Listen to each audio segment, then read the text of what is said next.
Mind মন্ত্র Abakash national পরীক্ষায় কলকাতার শ্রাইন সিটিতে প্রথম স্থান অধিকার করে সকলকে তাক লাগিয়ে দিল ভাতারের ষষ্ঠ শ্রেণীর ছাত্রী আসমা উল হুসনা। পূর্ব বর্ধমান জেলার ভাতার গার্লস হাই স্কুল ও MMA ভাতার সেন্টারের ছাত্রী আসমা উল হুসনা ন্যাশনাল অ্যাবাকাশ পরীক্ষায় প্রথম স্থান অধিকার করে সকলকে তাক লাগিয়ে দিল। মাত্র 12 মিনিটে 130টি অঙ্ক করে প্রথম স্থান অধিকার করে আসমা উল হুসনা। ভাতার ব্লক থেকে মোট 39 জন ছাত্রছাত্রী যায় কলকাতার সায়েন্স সিটিতে পরীক্ষা দিতে। আসমা উল হুসনা জানায় তার এই সফলতা এসেছে তার শিক্ষিকাদের জন্য। ভাতার অ্যাবাকাশ স্কুলের প্রধান শিক্ষিকা মৌলিমালা রায় জানান, আমার স্কুল থেকে মোট 39 জন ছাত্রছাত্রী পরীক্ষা দিতে গিয়েছিল, সেখানে আসমা প্রথম স্থান অধিকার করেছে, বাকি বেশ কিছু ছাত্রছাত্রী পজিশন পেয়েছে।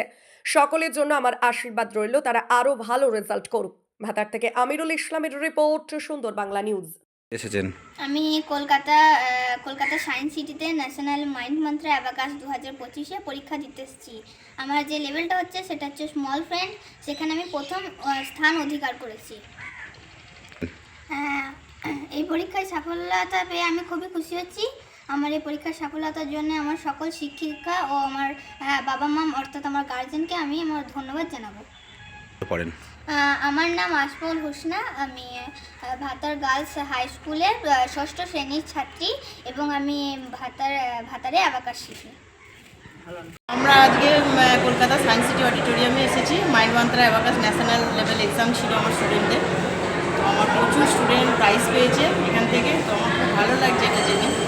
আমার স্টুডেন্টরাও পারে, একটা প্রত্যন্ত গ্রাম থেকে এসে ওরা এই শহরে প্রচুর অ্যাডভান্স স্টুডেন্টদের মাঝ থেকে প্রাইজ নিয়েছে। তারা কি প্রতিযোগিতা ছিল এটা?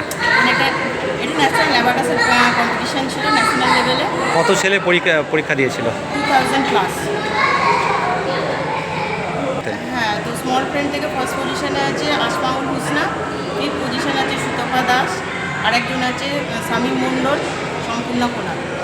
আপনার নাম পরিচয়? আমার নাম মণিমালা রায়, আমার বাড়ি হচ্ছে বর্ধমানের পাতার থেকে আমি আসছি। আপনার সেন্টার? আমার সেন্টার নেম মাইন্ড মন্ত্র অ্যাবাকাশ পাতা। এখন কতজন স্টুডেন্ট রয়েছে ওখানে? এখন আমার 150 প্লাস স্টুডেন্ট।